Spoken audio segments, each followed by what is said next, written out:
Então, pessoal, uma boa noite a todos, muita luz e muita paz. Prazer estar conosco novamente com vocês depois de 3 semanas aí de ausência. Enfim, coisas da vida. O importante é que a gente sempre, quando pode, se reúne. Agradecidos a Jesus, nosso guia, mestre maior, e a todos os nossos mentores que nos abençoem, aqueles que nos acompanham a nossa aula, muito obrigado. Elevamos o nosso pensamento para fazer a nossa prece inicial e harmonização do nosso grupo. Eu vou contar uma prece chamada Prece do Espírito André Luiz, que é do livro Voltei, Francisco Cândido Xavier, e de autoria do Espírito Irmão Jacó, e depois a gente ficou sabendo que era o antigo vice-presidente da Federação Espírita Brasileira dos anos 40, Frederico Figner. Então, quem não leu esse livro, Voltei, Irmão Jacó, vale muito a pena. Tá ruim de ouvir, prof, porque tem algum barulho aí, não sei que barulho é esse. Peraí.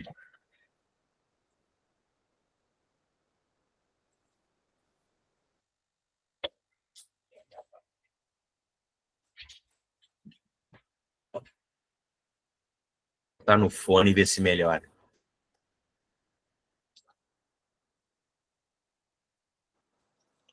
Melhorou. Sim, aí bloqueia o som.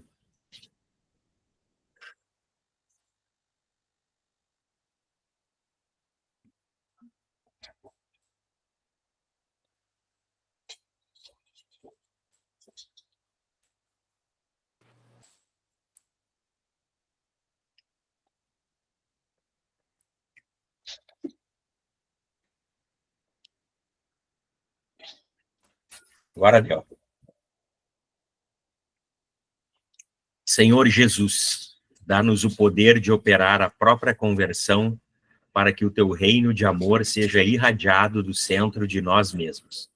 Contigo em nós, converteremos a treva em claridade, a dor em alegria, o ódio em amor, a descrença em fé viva, a dúvida em certeza, a maldade em bondade, a ignorância em compreensão e sabedoria, a dureza em ternura, a fraqueza em força, o egoísmo em cântico fraterno, o orgulho em humildade, o torvo mal em infinito bem. Sabemos, Senhor, que de nós mesmos somente possuímos a inferioridade de que nos devemos desvencilhar, mas, unidos a Ti, somos galhos frutíferos na árvore dos séculos, que as tempestades da experiência jamais deceparão. Assim, pois, Mestre amoroso, digna-te amparar-nos, a fim de que nos elevemos ao encontro de Tuas mãos sábias e compassivas, que nos erguerão da inutilidade para o serviço da cooperação divina, agora e para sempre, que assim seja. Amém. Pessoal, desliguem os microfones, tá?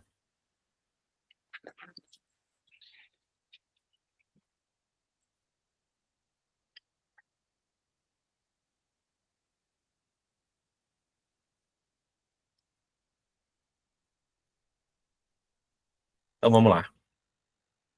Capítulo 5, hoje estamos estudando a desgraça real. Começa com a parábola de Mateus. Item 24, pois que serão saciados.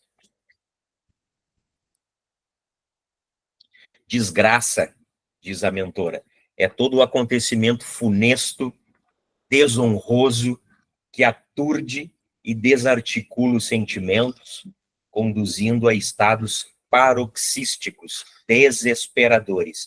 Desgraça no sentido de estarmos conscientes de determinado fato e acreditarmos que ele é desgraça.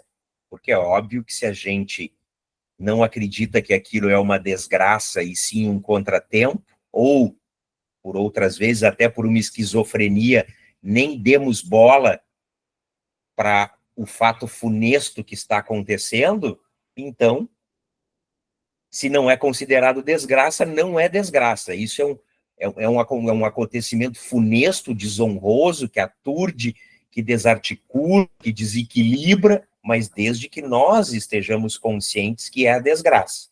A mentora tem eu já citei aqui para vocês como é que se diz, uma afirmação dela muito importante, nesse sentido que ela diz, os eventos externos, como um todo, são neutros.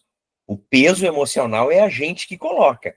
Se desarticula o sentimento, se a gente não tem aceitação, se não, como é que se diz, não digerimos bem determinado problema ou desafio, isso é uma questão pessoal de cada um.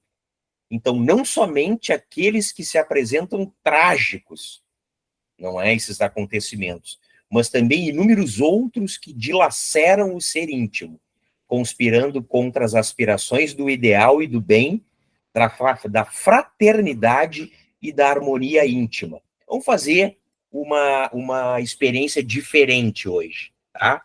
Então vamos lá. Eu quero opiniões aí, um por um, para aqueles que quiserem dar. O que é para vocês uma desgraça real?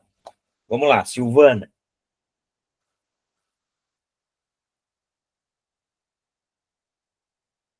Abra o microfone agora.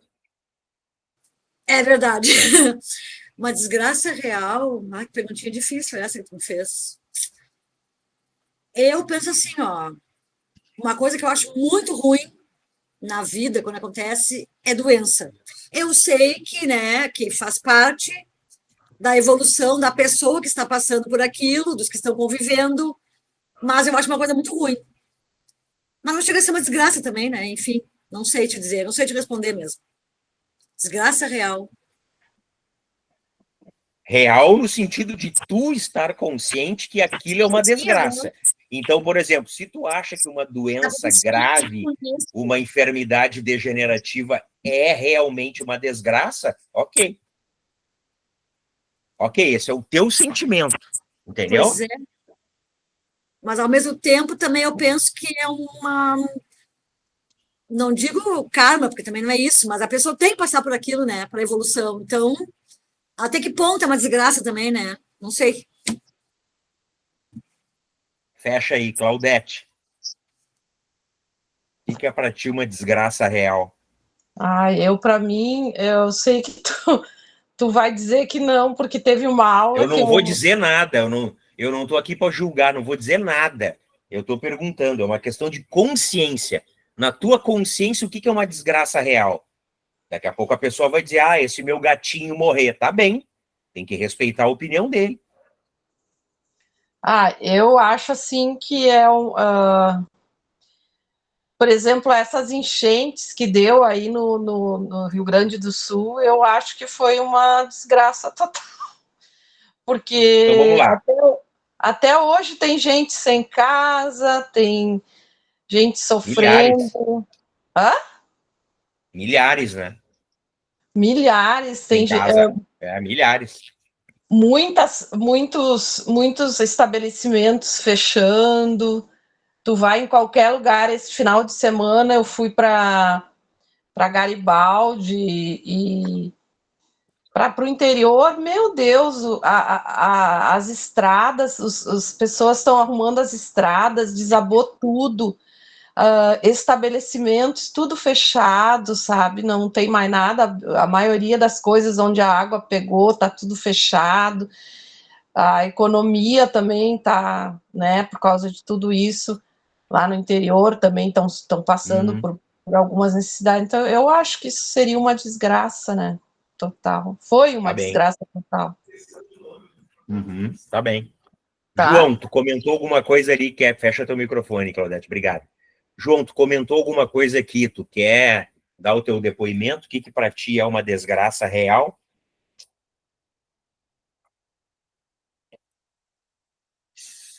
Tem que abrir o microfone se quiser falar. Não, Paulo, é um conjunto de fatores, né? Esse é exemplo da enchente, mas, de um modo geral, né, em toda situação de pânico. É um estado. Eu Tá. Beleza. Teane, quer dar teu comentário? Pode ser. Nunca aconteceu comigo, felizmente, mas mesmo assistir pela televisão um ato assim de violência, alguém sendo agredido fisicamente, mesmo que seja por policiais no exercício do dever, quando a gente vê grupos, né, de pessoas agredindo fisicamente uma pessoa só, por mais que ela possa ter cometido alguma coisa, eu acho, eu não gostaria de ver e me deixa muito chocada quando eu vejo, mesmo que seja na TV. Tá bem. Obrigado. Mariane. Abre o microfone. Ai, não sei dizer, para mim é uma desgraça e aconteceu um O que para ti é acidente. uma desgraça real? Ai, não sei, uma pessoa sofreu um acidente, alguém sofreu um acidente na rua e ficar, se machucar todo, ficar, sei lá, para mim isso é horrível, Tá bem. muito triste. Obrigado. Ana Cristina.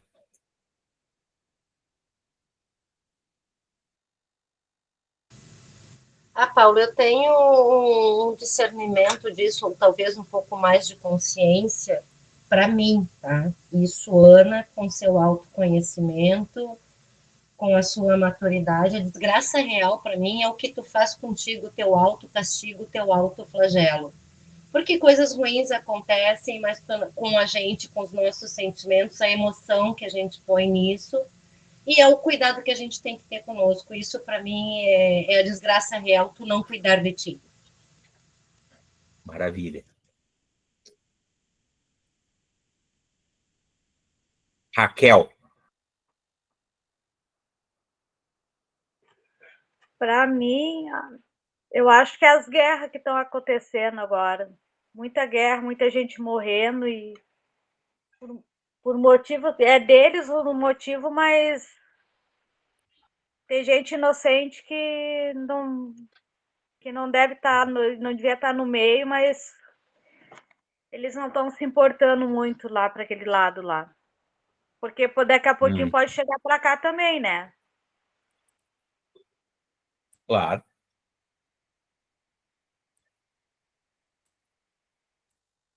Ok. Muito obrigado, Raquel. Tem mais 3 pessoas aqui. William. Então, ao meu ver, aí eu imagino assim, essas grandes tragédias onde ocorrem esses desencarnes coletivos, a fome, a miséria, a violência. Eu acho tudo isso, para mim, aí passa a ser uma desgraça real. Tá. Alguém não falou? Adriana.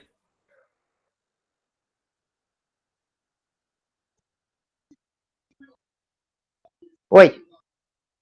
Oi, Adri. Desgraça real para ti. Eu penso a mesma coisa que o William, né? Acho que é a desgraça, essas que a gente não, coisas que a gente não consegue dar conta, que depende muito, né, da gente.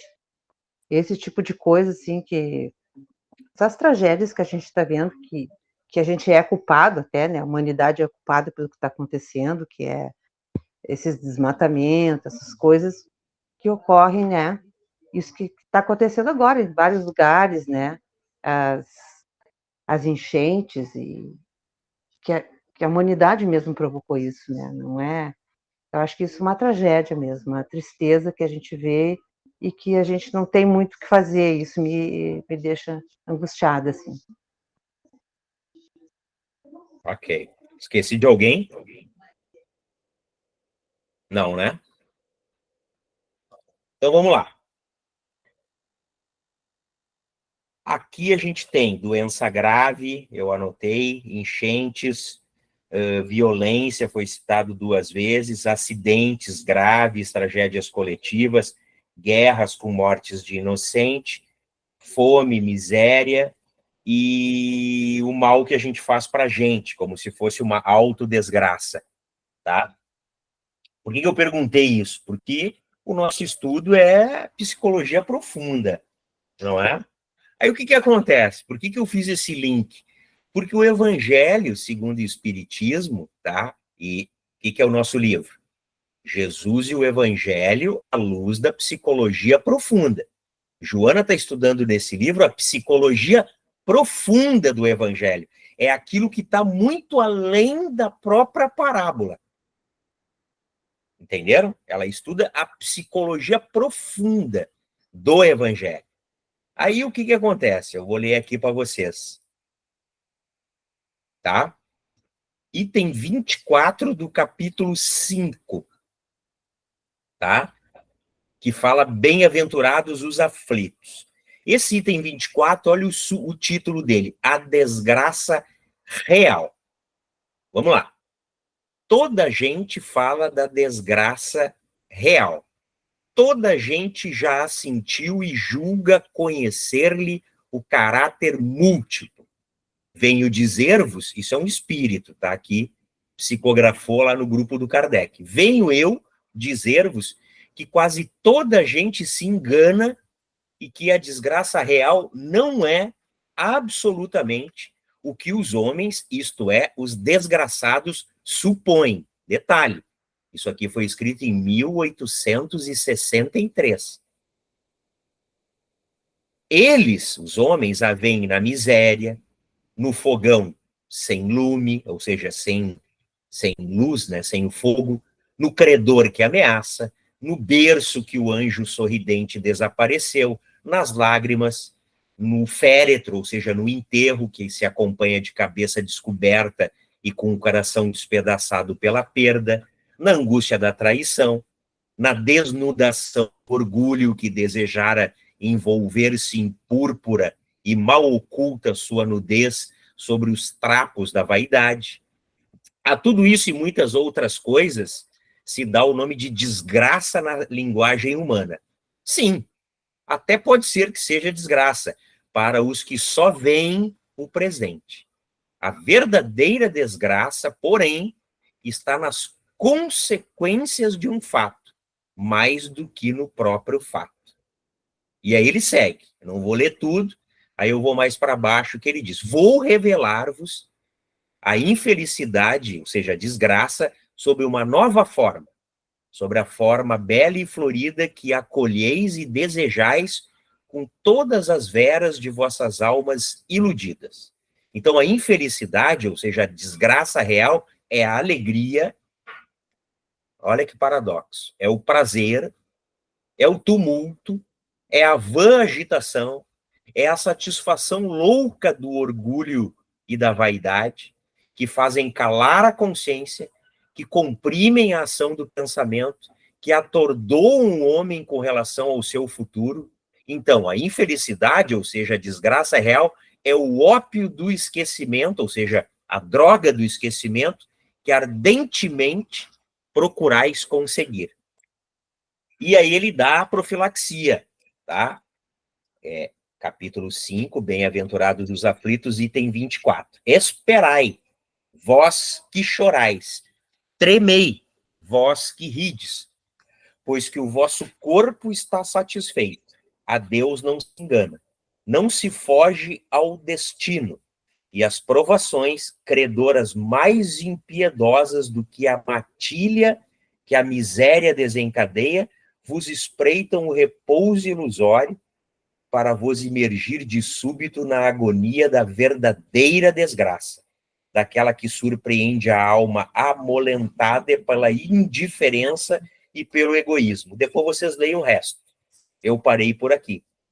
Então vejam, como eu disse lá no início, ela situa ali, ela conceitua a desgraça, que é um acontecimento funesto, mas tem a ver com a minha consciência, aquilo que eu acredito que é a desgraça real. E vocês todos citaram. Isso não é um feedback negativo, nem uma crítica, mas o que vocês citaram ainda, de acordo com essa passagem do Evangelho segundo o Espiritismo, desse Espírito, isso está nas instruções dos Espíritos, capítulo 5, item 24, nós estamos ainda pensando igual àquele tempo lá, 1863. E nós estamos em 2024. Então, a gente não entendeu ainda, na psicologia profunda, segundo o Evangelho, o que é a desgraça real.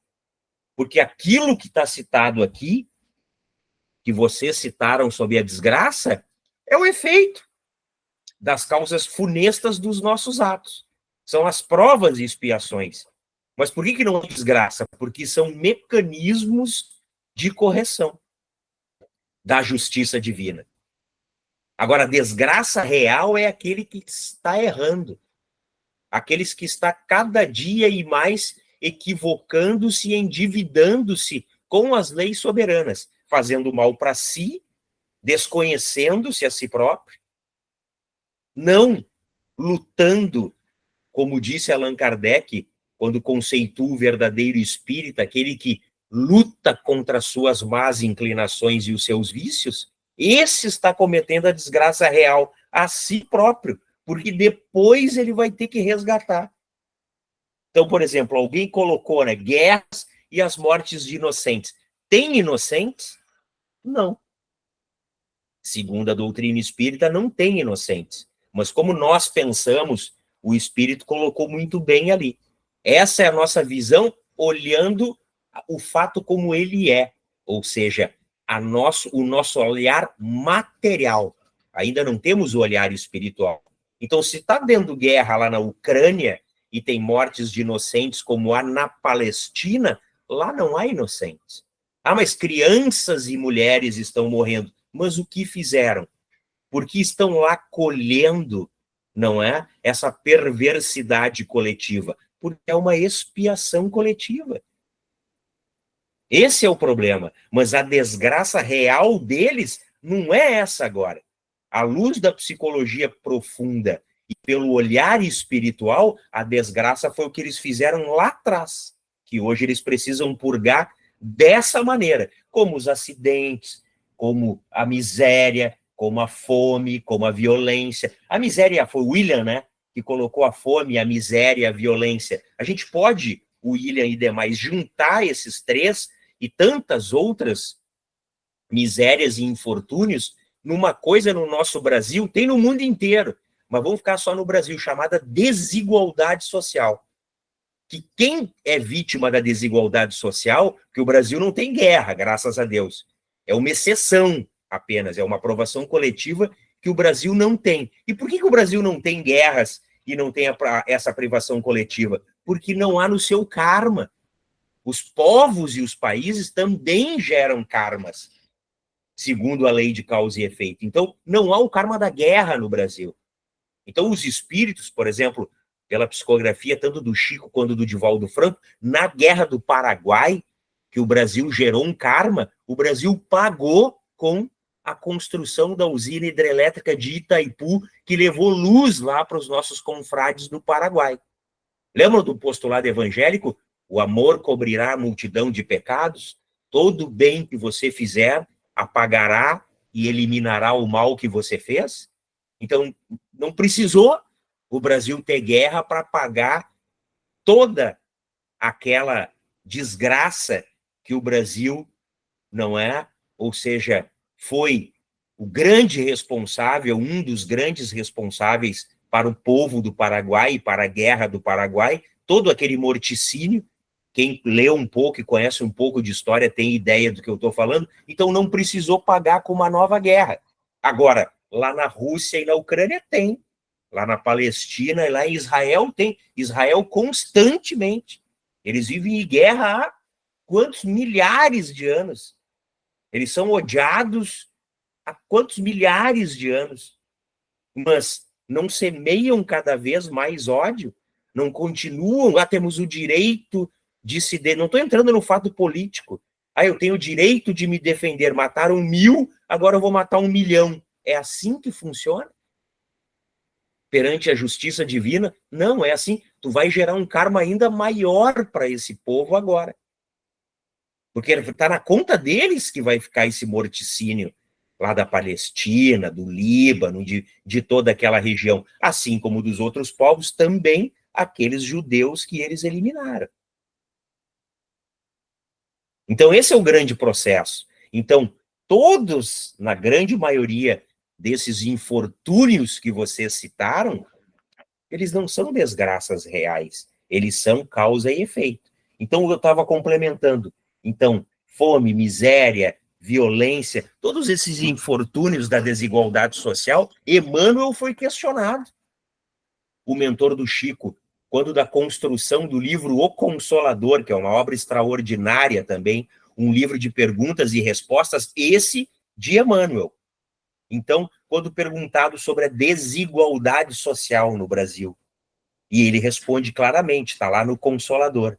Pena que eu não me lembro de cabeça a questão para passar para vocês. Está lá, o Consolador tem até PDF, para quem quiser ler na internet grátis. O Consolador, Espírito Emmanuel, psicografia de Chico Xavier. Aí ele diz, a desigualdade social, não só no Brasil, no mundo, é a prova máxima da verdade da reencarnação.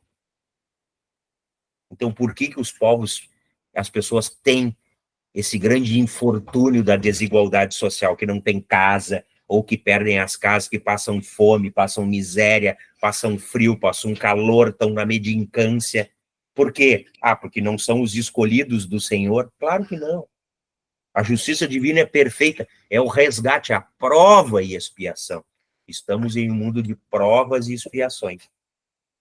Então, a desgraça real que esse espírito nos traz é isso.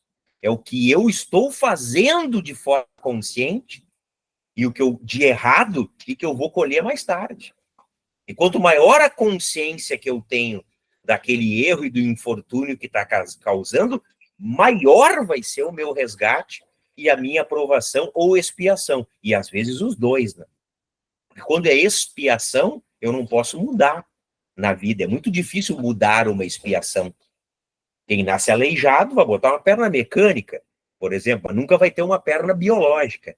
Isso é impossível, porque já nasceu sem as pernas, já nasceu aleijado, com a não deficiência, que não se fala mais isso, mas portador de necessidade especial. Ele pode ter uma mecânica. Então, a expiação é para praticamente toda uma vida. Então, tem provas e expiações, e tem aqueles que passam pelos dois.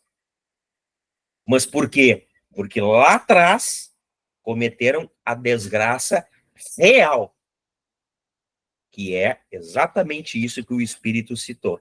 Então, vejam, isso não é uma crítica a vocês. Obviamente, eu estou aqui, né? Fiz uma pegadinha para vocês e, claro, vocês caíram. Mas por que é bom? Porque vocês estão com a consciência equivocada, segundo a psicologia profunda do Evangelho, do que é a desgraça real. Ponto. É isso.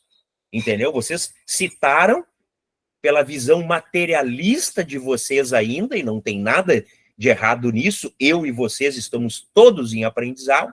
Então tu olha lá, a guerra, tá morrendo inocente. A fome, a criança tá passando fome, desnutrição, vai morrer por desnutrição. Aquilo ali é um processo de prova e expiação. É o remédio amargo, é o purgativo da lei divina. Não é castigo de Deus.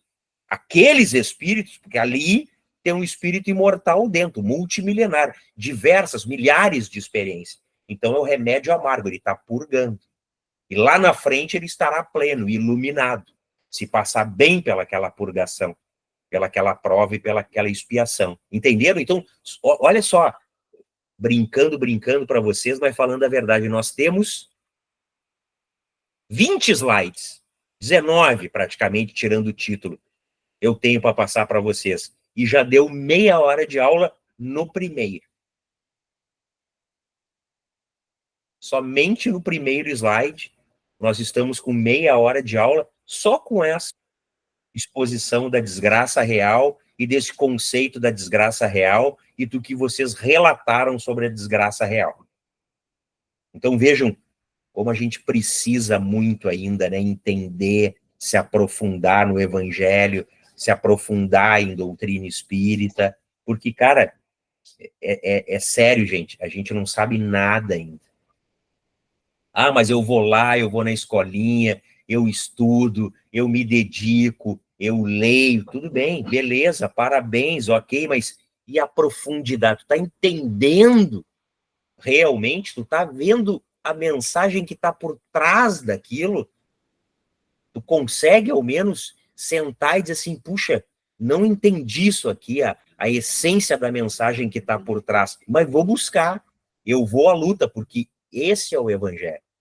Todo o evangelho, cada item, cada frase, cada palavra, cada capítulo, ele tem uma psicologia muito profunda. Então, uma vida inteira para a gente ler, pesquisar, aprofundar o evangelho, não seria suficiente. Por isso, ele é o grande código de conduta moral da humanidade. Então, só nesse primeiro slide, a gente levou meia hora. Vamos avançar mais um pouquinho, então. Depois eu abro para as questões. Então, ela conceitua. Tá? E aí segue. Chegando de surpresa, ela estiola a alegria, conduzindo ao corredor escuro da aflição. Somente pode avaliar o peso de angústias aquele que lhes experimenta o guante, né? Ou seja, o peso cruel. Há, no entanto, desgraças e desgraças. Ó, aqui ela começa a abrir.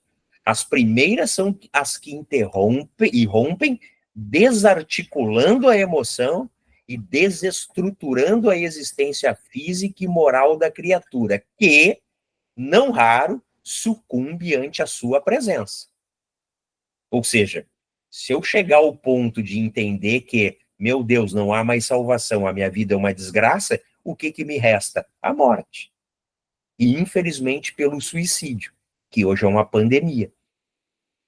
E outras, ou seja, outras que não são identificadas por se constituírem consequências de atos infelizes arquitetados por quem, ora, lhes padece os efeitos danosos. Essas, sim, são as desgraças reais. Então, aqui, ela coloca já no patamar. Então, às vezes, eu nem fiz o mal de forma consciente, nem tenho na memória nessa existência para alguém ou para outrem. Mas tem alguma coisa que me atormenta a minha consciência e a minha emoção, que me desarticula, que me deprime, que me causa pânico, que me deixa triste, e eu não acho a causa, porque a culpa inconsciente do erro do passado, que hoje, de forma consciente, está em processo de purgação. Então, quantas pessoas afirmam, eu não sei por que eu me acho não merecedor, triste, deprimido e apavorado se eu nunca fiz mal para ninguém, nem para uma mosca, nem para uma barata. Agora, e que bom, é um novo plantio, mas esse tormento é a culpa inconsciente do passado. Eu não lembro do que não fiz, do que eu fiz, e quem eu machuquei e prejudiquei, mas a culpa está lá.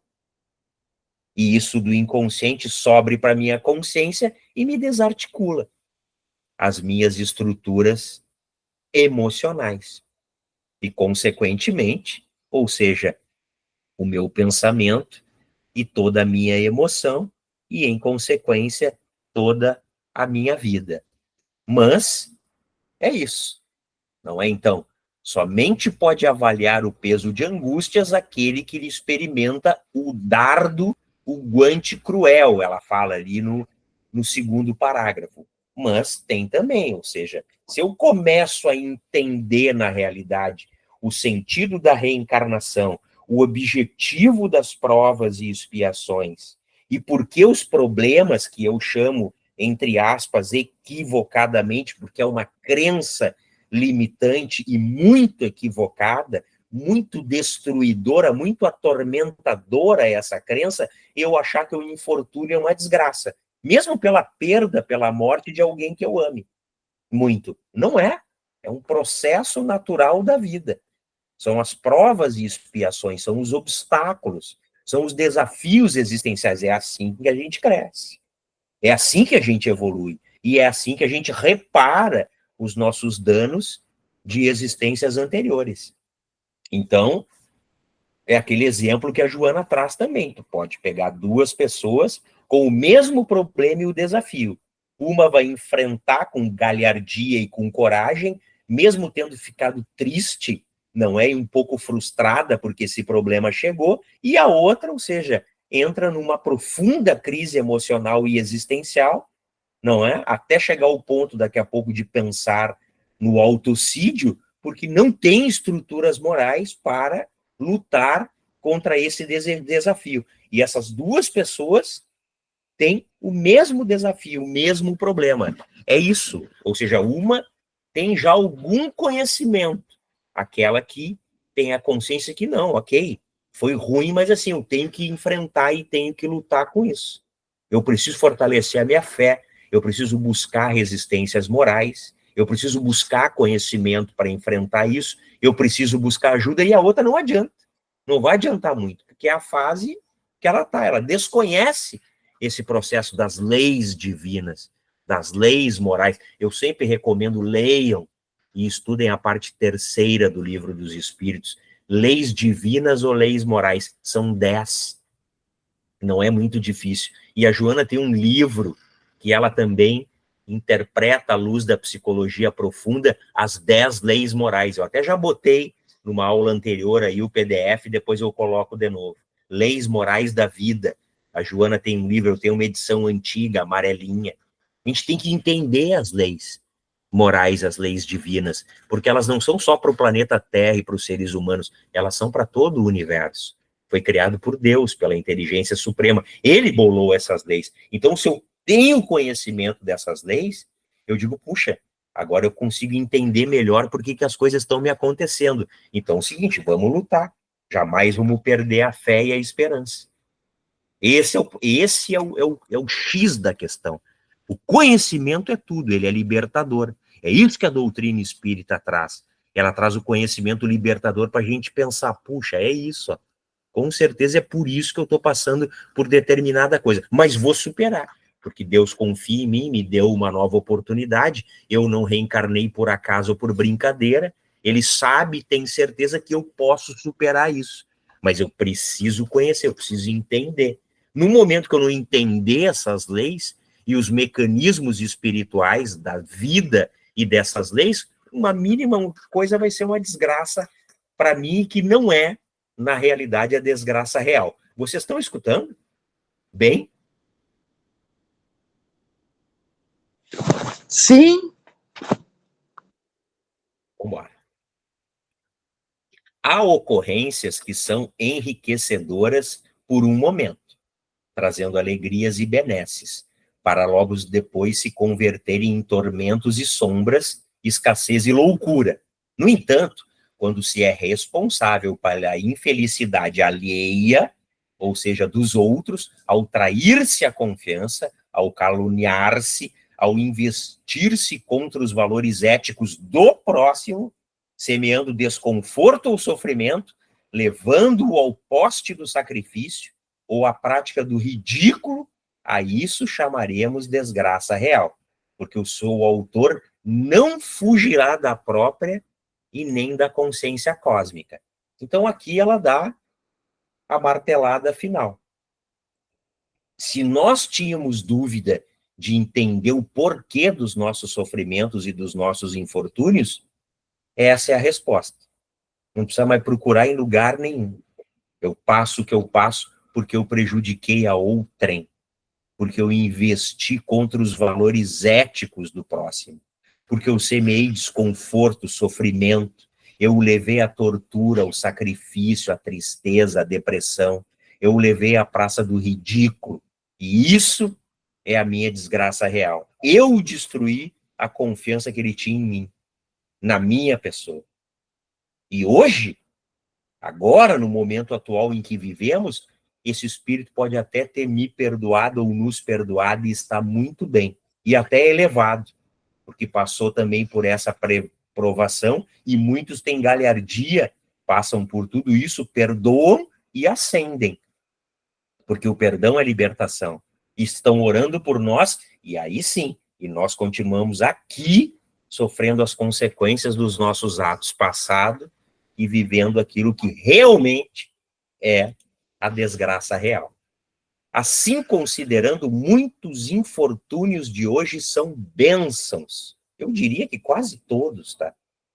Quem sou eu para discordar da mentora? Mas enfim, Joana, me perdoa. Pelo que resultarão mais tarde, favorecendo com paz e recuperação o déspota e infrator de ontem em processo de reparação do mal praticado. Então, não vai ficar uma vírgula, um centavo na lei a descoberto se a gente estiver devendo. Nenhum. Vai pagar com aquele que fez o mal ou vai pagar e recuperar com outros, se aquele já perdoou e ascendeu. Mas vai ter que recuperar. Mas nunca esqueçam, o amor sempre cobrirá a multidão de pecados. Se eu tenho consciência já, se eu já consegui absorver de forma consciente esse conhecimento que eu fiz o mal, o que me resta agora? Apenas fazer o bem, sem olhar a quem, a qualquer um, sem nenhum julgamento, mesmo que me devolvam o mal.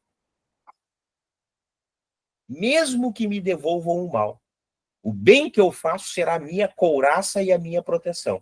Mas por que isso?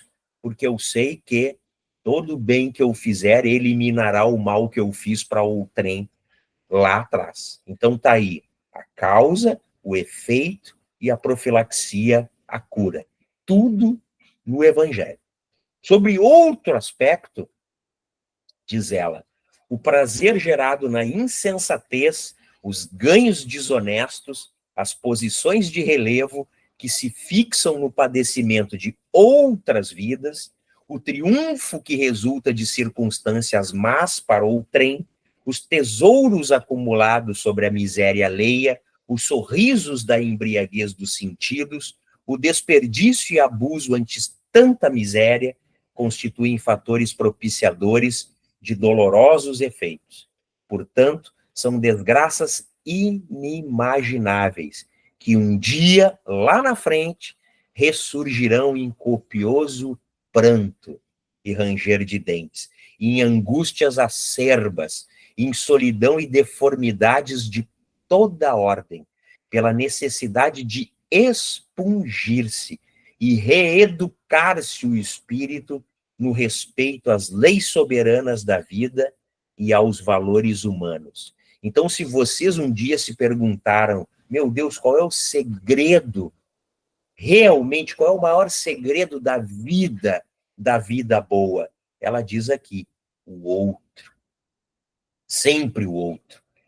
Eu lembro daquela parábola do Cristo do lava-pés, em que os apóstolos ficaram abasbacados, quando no jantar, lá na casa do sacerdote, ele agacha-se, pega a bacia e a toalha branca, e ele limpa, lava e enxuga os pés imundos, não é? De todos os seus apóstolos, de todos os 12. E ele questiona, né? Entendeis o que eu estou fazendo? E claro que eles não entendiam. Eram homens rudes, ignorantes, simples e de bom coração, mas não tinham entendimento. Ele veio trazer a boa nova da redenção, o reino de Deus verdadeiro na terra. Ele questiona, entendeis o que eu estou fazendo? Isso é servir ao outro. Ou seja, esse é o segredo real da vida boa, servir ao outro. Então, copiem o meu exemplo. Isso que eu estou fazendo para vocês, quando eu não estiver mais aqui, façam ao outro. Olha o significado profundo dessa parábola do lava-pés. O homem Jesus, não poucas vezes, chamou a atenção para essa desgraça não considerada e para a felicidade, por enquanto envolta em problemas, mas única possibilidade de ser fruída por definitivo. Todos os que choram, os famintos e os sequiosos de justiça, os padecentes de perseguições, todos momentaneamente em angústia, hoje, logo mais receberão o quinhão do pão, da paz, da vitória, se souberem sofrer com resignação. Sofrer com resignação, ela não fala aqui sofrer sem luta. Eu posso sair da minha miséria e do meu infortúnio, se eu tiver muita força de vontade de lutar.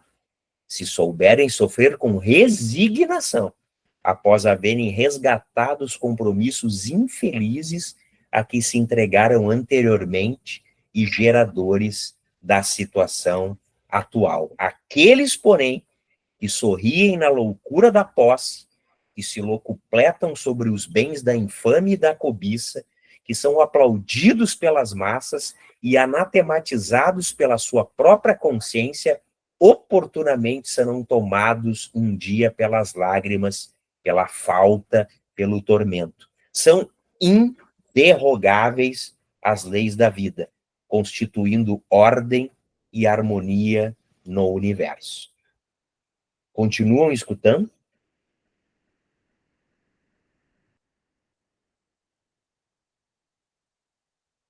Tem alguém aí?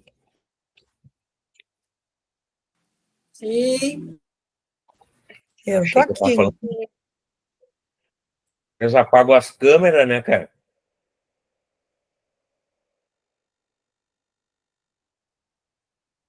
O homem Jesus, não poucas vezes, diante dos falsamente venturosos, dominadores de um dia, assim como dos amargurados e desditosos, chorou o pranto da compaixão e da misericórdia. Ele, por conhecer as causas desencadeadoras de uma como de outra conduta, no futuro chegando ou no presente agindo inexoravelmente. No Horto das Oliveiras, misturou suas lágrimas com o suor sanguinolento pela dor experimentada e por compaixão pelos seus algozes que não sabiam o que estava fazendo. E ele pediu perdão a eles pregado na cruz. Né? Não se tratava de um deicídio, ou seja, de uma autossabotagem com morte, como se vem tentando impor ao pensamento histórico, mas de um crime hediondo, e este é sempre cruel e perverso, quando praticado contra todo e qualquer indivíduo. Pior ainda, quando desencadeado contra quem somente amou, que foi o caso dele. Justo e pacífico, havendo vivido sobre as tenazes da impiedade, do despeito e da vingança dos inimigos gratuitos. Todos que o desgraçaram, todos os que o caluniaram, todos aqueles que o pregaram na cruz e fizeram ele participar e ser o ator principal do Calvário, todos desapareceram. Com, vai saber, séculos ou milênios de sofrimento, em provações coletivas, em provações e expiações individuais. E ele, único no mundo até hoje, dividiu a história e mais de 2000 anos nós estamos hoje sentados na frente de uma tela e estudando a sua vida. Vejam o que é Jesus e o que foi e o que é. Aquele homicídio traria, como ocorreu para Israel, olha Israel, consequências funestas, olha a aprovação coletiva, por haverem os seus filhos perdidos de Israel, a oportunidade rara, ademais por transformarem-na a mensagem divina que ele veio trazer do amor em hediondez por capricho de raça, orgulho de prestígio político, interesses comerciais do tempo, e não mudou até hoje, lá naquele povo, com raríssimas exceções. O homem Jesus chorou, sim, várias vezes, o que aparentemente não é uma atitude masculina, principalmente para aquela época, a qual a chancela da tradição havia investido de frieza ante os acontecimentos, de insensibilidade diante das ocorrências. Em muitas academias de medicina do mundo hoje, e por muito tempo se convencionou que o esculápio, ou seja, o médico, devia ser alguém que não participasse emocionalmente do drama do seu paciente, que não se envolvesse com ele, para que se fizesse profissional, como se fosse possível dissociar o humano do social, o ser em si mesmo daquele que desempenha o papel de curador, né? Então, se há alguma dúvida ainda dos médicos, dos terapeutas, dos cuidadores, dos assistentes sociais, como não se envolver emocionalmente?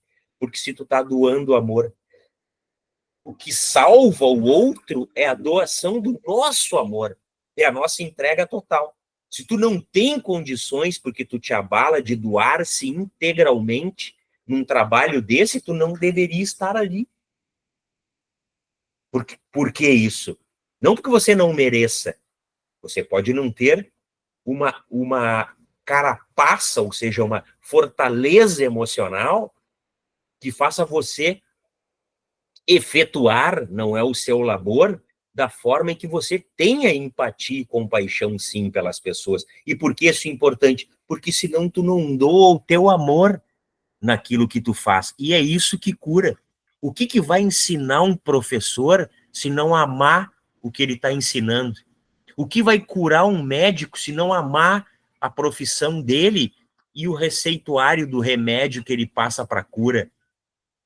O que amor que vai transferir para outrem e para a sociedade um advogado que vai lutar para que seja feita justiça para aquela pessoa que o contratou? Nenhuma. Aquilo não vai ter nenhum peso. Vai ser como um processo iníquo, frio.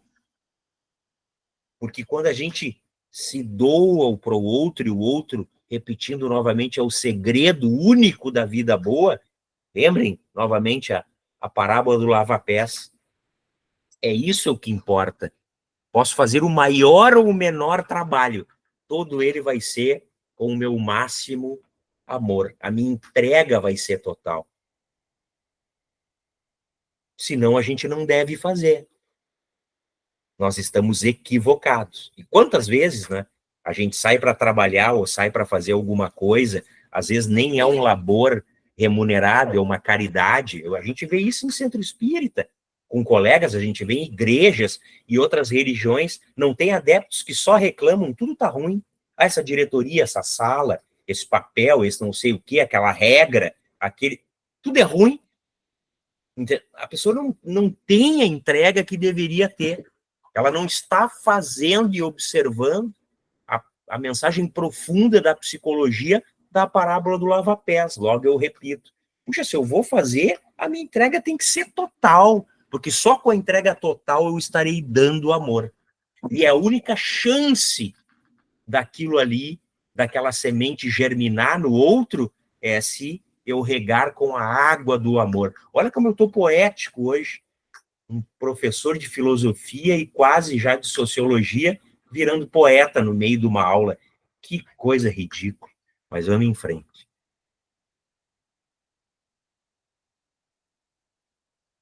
Resultaram consequências terríveis, naqueles homens e mulheres que se viram obrigados a asfixiar as emoções, anular os sentimentos e parecer estátuas de sal diante da dor do seu próximo.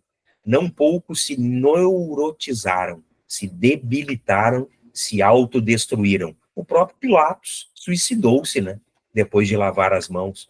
O médico é sacerdote do amor, e deve curar não apenas mediante os conhecimentos acadêmicos e as substâncias de laboratório, mas, sobretudo, através do sentimento de humanidade, de compaixão, de solidariedade, de convivência, de sorriso, de entendimento, de fraternidade. Então, o médico é o sacerdote do amor, o professor e o educador é o sacerdote da educação, o advogado é o sacerdote da justiça. Então, cada um de nós, o engenheiro é o sacerdote do progresso, o arquiteto é o sacerdote do progresso também, todos nós. O limpador de rua é o sacerdote da higiene, da limpeza, do bem-estar, da asseabilidade dos locais, se estiver entregando com amor. Quase todos os pacientes necessitam mais de uma palavra de consolação do que de um barbitúrico, de um antibiótico ou de um outro medicamento restritivo, mesmo porque não poucas enfermidades resultam da somatização de conflitos, de problemas e aflições não extravasados. Um sorriso e uma palavra gentis são tão poderosos para acalmar uma dor quanto um anestésio. Jesus, terapeuta, sabia disso. E participava, sentia, compartilhava, convivia, discutia, escutava a dor de todos quanto dele se acercavam. Nunca os impediu.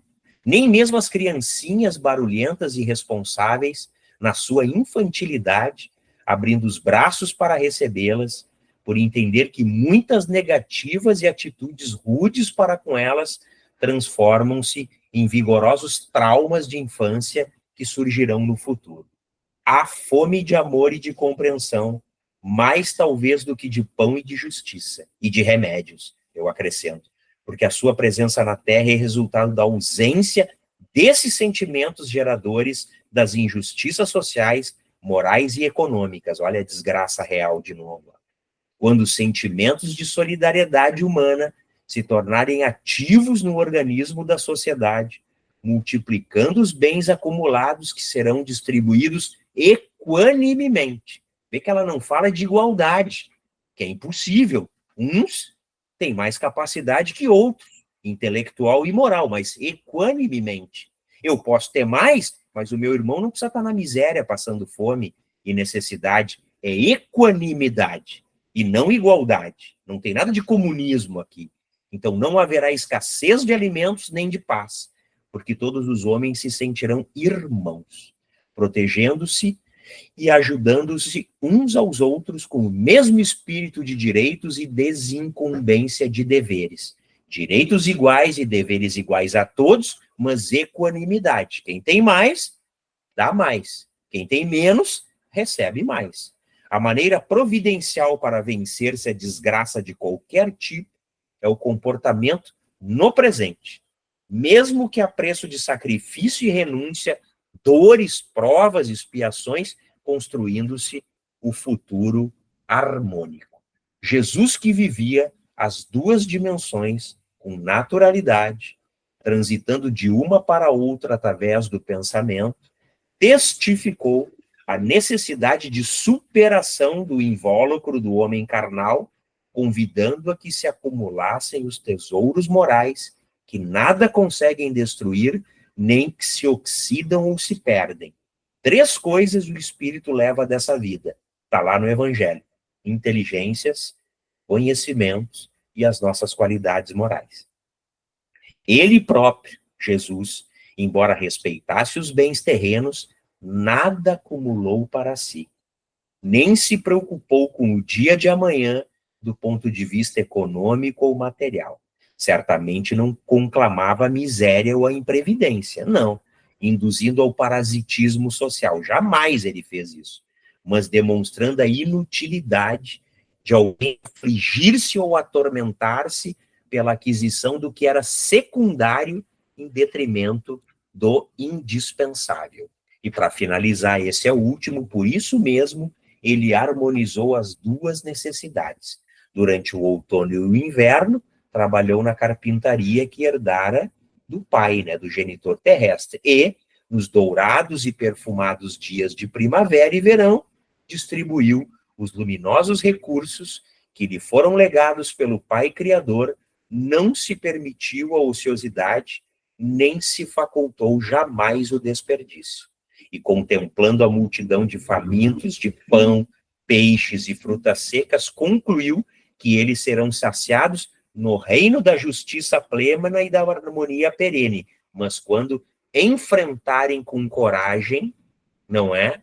Com vitalidade, com coragem e com resiliência as suas provas e expiações, porque eles próprios são responsáveis de cada uma delas e devedores da vida. Então essa é, então, a nossa aula de hoje, desse capítulo, A Desgraça Real.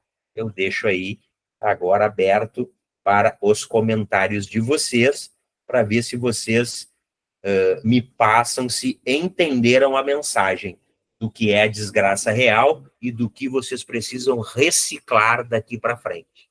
Então, cuidem com a crença limitante e enfraquecedora daquilo que vocês acreditam que seja desgraça.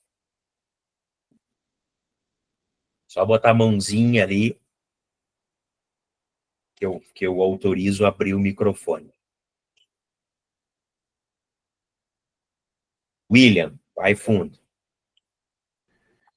Esse entendimento, ele acabou me passando assim, mais ou menos, ó, para ver se mais ou menos eu entendi. Ele acaba dando um conforto para a gente que enxerga as coisas de outra maneira. Assim como nós estávamos falando na questão das tragédias, dos desencarnes coletivos. Isso parece ser mais para a gente entender que aquilo que o outro está passando lá, nada mais, nada menos, está fazendo parte da questão da causa e efeito. Só que, ao mesmo tempo, eu não sei se eu estou correto, ao mesmo tempo a gente pensa assim, ó, como lidar? Porque acaba ficando um sentimento, claro, a gente até por ser ignorante ainda, a gente fica com aquele sentimento assim, ó, mas se isso aconteceu, parece que isso acaba nos tornando um pouco mais frio, porque daqui a pouco a gente começa a ver muito assim, mas isso aconteceu porque aquele povo estava precisando daquilo para se reorganizarem, e está dentro da causa do efeito. Isso, às vezes, assim, também passa ter esse entendimento, faz com que a gente compreenda, muitas vezes, e talvez aceite melhor as situações que são de causas nossas, são coisas próprias, mas quando a gente vê no outro, parece ser meio frio, assim, imaginar que o outro está passando aquilo ali por causa que, estava previsto, tanto na questão do desencarne coletivo também, como lidar com como poder ter uma boa aceitação disso? Então, vamos lá. Muito boa pergunta. Vamos tentar descobrir junto. Vamos dar um exemplo aqui que vocês mesmos comentaram. As guerras e as mortes de inocentes, crianças, principalmente. Eu estou no Brasil. Como eu falei, o Brasil não tem guerras. O que eu posso fazer por esses inocentes à distância? Só uma coisa. Eu não tenho dinheiro, estou falando eu. Eu não sou um bilionário que vai lá ajudar os Médicos Sem Fronteiras, a ONU com bilhões de dólares e tal. Eu, Paulo, vocês também. Eu sei que não tem nenhum bilionário aqui, tá? E se tiver, por favor, me manda um WhatsApp depois que eu quero pedir uma grana emprestada para pagar com juro baixo e muitas vezes, tá? Que eu estou precisando. Se tem algum bilionário aí escondido. O que eu posso fazer? Vamos lá. Tem alguma coisa que eu posso fazer? Posso. Preces e radiações. Tá? Eu posso fazer isso. À distância. Agora, eu posso fazer mais. Porque assim, lá eles estão em guerras. Agora aqui na minha frente, 1 metro, quando eu saí de casa olhando pela janela, eu não estou testemunhando na minha frente o infortúnio de um e de muitos, todos os dias, na nossa vida que a gente anda por aí. Então, por esses que estão mais perto, eu posso fazer o bem, então. Então, quanto bem que eu tenho condições de fazer por alguém que está próximo. E os que estão longe, preces e radiações. Então, isso vai te eliminar esse sentimento que eu já tive quando estudei também lá atrás a doutrina espírita e não tinha esse entendimento, esse sentimento de impotência, de, poxa, o cara tá passando por provas e expiações, e daí eu não posso fazer nada, de longe eu oro, e o que está perto eu ajudo o máximo que eu puder. É isso que vai reduzir esse sentimento de impotência e que vai me deixar no trilho correto da lei de fora da caridade não há salvação. Da lei não, do mandamento. Então, eu sigo fazendo a minha parte na minha vida, ou seja, combatendo as minhas más inclinações e os meus maus hábitos e fazendo todo o bem possível ao máximo e maior número de pessoas que eu puder e tiver condições de ajudar de todas as formas, das mais abrangentes, eu não estou falando aqui de formas monetárias, e à distância eu oro. É isso, William. Vê que é simples. Não tem outra fórmula. Tá? É isso que tem que fazer para estar de acordo com o mandamento maior e que eu não seja tomado por esse sentimento de impotência. Porque o sentimento de impotência real também é aquele assim, quer saber, cara? O mundo está perdido. Eu vou cuidar da minha vida, eu não posso fazer nada pelos outros. Aí é a visão totalmente materialista. Claro que a gente pode fazer muita coisa pelos outros, e todos os dias, a toda hora, mas daqui a pouco, não aqueles que tu mais gostaria. Por exemplo, hoje as crianças lá da Palestina, a gente gostaria de ajudar mais de perto, mas a gente está no Brasil, não pode. Entendeu? Parece difícil, mas não é. Tá bem? Quem mais?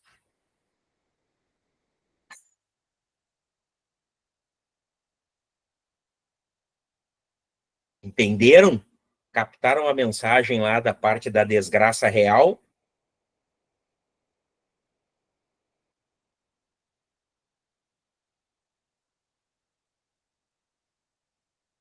Ninguém mais quer falar, a gente encerra. 9h10. Então tá bem. Professor Eu mando a Paulo. gravação para vocês. Ele não ouviu. Pode falar. Raquel? Sim, não, mas não tem nada a ver com o tema. Eu queria uma ajuda. Eu tenho dificuldade para ler, para terminar de ler o livro. Eu começo... Que livro? O Livro dos Espíritos, que eu não consigo qualquer terminar. livro? Qualquer livro, mas eu estou tentando ler, mas eu chego até uma certa parte, daí eu não consigo evoluir, continuar lendo, né? O que eu poderia fazer? Posso te dar uma dica, tá? O Livro dos Espíritos não é um romance, é um livro de estudo. Perguntas e respostas, tá? Então, assim, tu pode fazer uma coisa que eu fiz, que eu só posso te passar uma fórmula daquilo que eu experimentei. Então, por exemplo, não te preocupe em ler todo o Livro dos Espíritos, ou em pensar em ler todo o Livro dos Espíritos. Tu pode começar nas primeiras perguntas, ou até ir abrindo páginas aleatórias. Então, tu pega lá uma pergunta de Kardec, e olha a resposta dos espíritos. Aí depois tu pega aí na tua casa, compra um bloco, se tu não tem um caderno super barato aí de rascunho, porque é assim que a gente aprende. Agora o professor dando a dica de aprendizado para vocês. Se não querem aprender mesmo alguma coisa, lê, assimila e escreve o entendimento. Então pega lá, abri aleatório, saiu lá, pergunta 544. Do meio do livro. Eu não sei qual é que é essa pergunta, não tenho conhecimento de cabeça. Então tá lá, Kardec questiona, pergunta 544, estou dando um exemplo. E aí eu leio a resposta. Depois eu pego assim, meu rascunho, e coloca no papel qual é o teu entendimento daquela pergunta e daquela resposta. Olha, eu entendi, eu, Paulo, eu, Raquel, eu, Silvana, eu entendo que essa resposta que os espíritos deram para esta pergunta de Allan Kardec, eu complementaria ainda com isso, com isso, com isso, com isso e com isso. E vai em frente, entendeu? Tenta brincar nisso aí, Raquel, uma por dia, para tu ver e depois me conta o resultado. Tu vai ver que a tua mente vai... Aí tu vai entender doutrina espírita, realmente. Não vai ser daqueles espíritos... eu já li toda a obra do Allan Kardec completa. Legal, tu leu? Tu leu. Me conta alguma coisa dela aí que tu entendeu. Falamos depois. É assim. A maioria não leu. Nenhuma, muito menos todas. E os que leram com raríssimas exceções fizeram... Não, peraí um pouquinho, ok. Ele fez essa pergunta, teve essa resposta. Qual é que é o meu entendimento? Por que eu estou dizendo isso? Porque está ligado ao que nós estamos estudando, a psicologia profunda do Evangelho, e no Livro dos Espíritos, a psicologia profunda da doutrina espírita. Então, em cima dessa resposta que os espíritos deram a Allan Kardec, qual é a psicologia profunda que tem nisso? O que eu acho? Entendeu? É o teu achômetro mesmo, sem julgamento. Escreve ali, cara, eu acredito que isso aqui, tal. Porque a gente começa, Raquel e pessoal, a descobrir coisas fazendo isso, assim, cara, eu achava que entendia esse negócio e eu não entendia nada. Eu era uma besta ignorante. Agora que me iluminou a minha mente isso aqui. Por isso que eu digo, fazendo isso, uma por dia, ou uma por semana, ou uma por mês, que tu leve a vida inteira, a nível de doutrina espírita e de leis espirituais, de leis morais, a mente de vocês vai abrir-se assim, ó, extraordinariamente. Tá bom, Raquel? Te dou essa Posso dica. dar uma dica para ela também? Obrigada. Pode. Posso dar uma dica? Raquel também, assim, ó, é bem como o Paulo falou, não é um romance, né, que tu vai ler e tu vai dizer, ai, que é maravilhoso. Não, não é. É muito cansativo. Uma coisa que tu pode fazer também, que foi o que eu fiz, procurar vídeos na internet que tem estudos online sobre o livro dos espíritos, o livro dos médiuns. É um incentivo também que tu tem para Milhares. para ver, para seguir, né? Porque realmente é um livro. Não vou dizer que é chato, porque até falta de respeito, né? Mas ele é cansativo. Não dá para tu ler assim corrido, né? Então Porque é de estudo. Todo livro, todo livro de estudo cansa, não é romance. O romance prende a gente. O livro de estudo chega uma hora que tu não aguenta mais, te cansa. Ele é um livro técnico, na verdade. Eu vejo como livro técnico. Eu já passei pelo livro dos espíritos e dos médiuns, tá? Eu estou estudando agora a Gênese. Então, assim, ó, nenhum deles é fácil, na verdade, né? Então, a videoaula é um incentivo bem bom. Mas tu procurar na internet, curso, estudo, livro dos espíritos, tu vai achar assim, ó, um monte, tá? Um monte. É um incentivo para tu fazer outro estudo. É muito bom, eu adoro. Obrigada. Show, Silvana, perfeito. Mas não deixa de escrever tanto. Pode olhar a resposta dos espíritos para Kardec. Olha o podcast, ou Spotify, ou o vídeo no YouTube. Mas igual, eu continuo dando a dica. Escreve também o que tu acha. É aí que está o aprendizado. Escreve.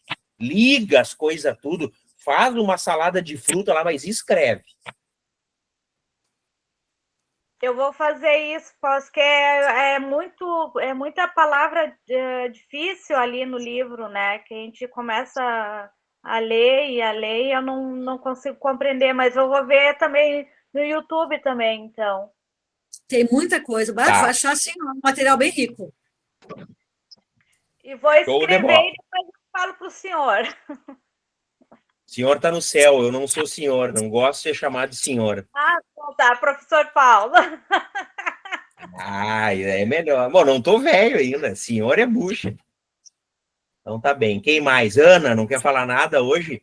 Tá muda? Tu que fala sempre, Claudete. Fala, Ana.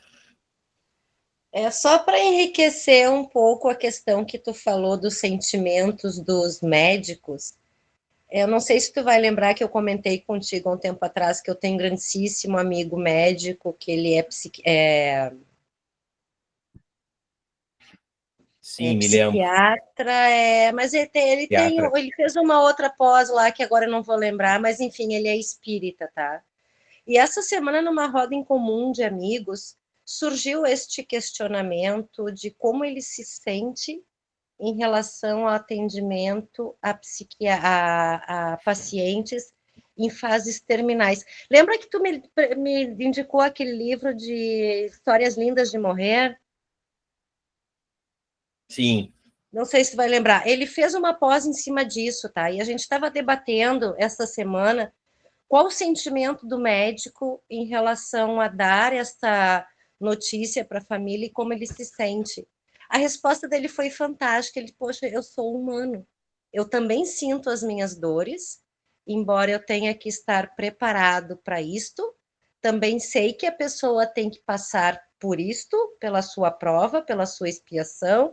A dor maior são dos familiares, a dor maior são dos filhos, mas a resiliência que ele tem em relação a isso chega a confortar a gente. E eu lembrei muito do livro, nós comentamos também em relação a este livro que tem lá acho que é em São Paulo, né, que eles têm um sítio onde as pessoas em fases terminais estão lá, e os médicos trabalham justamente para dar este conforto na fase terminal.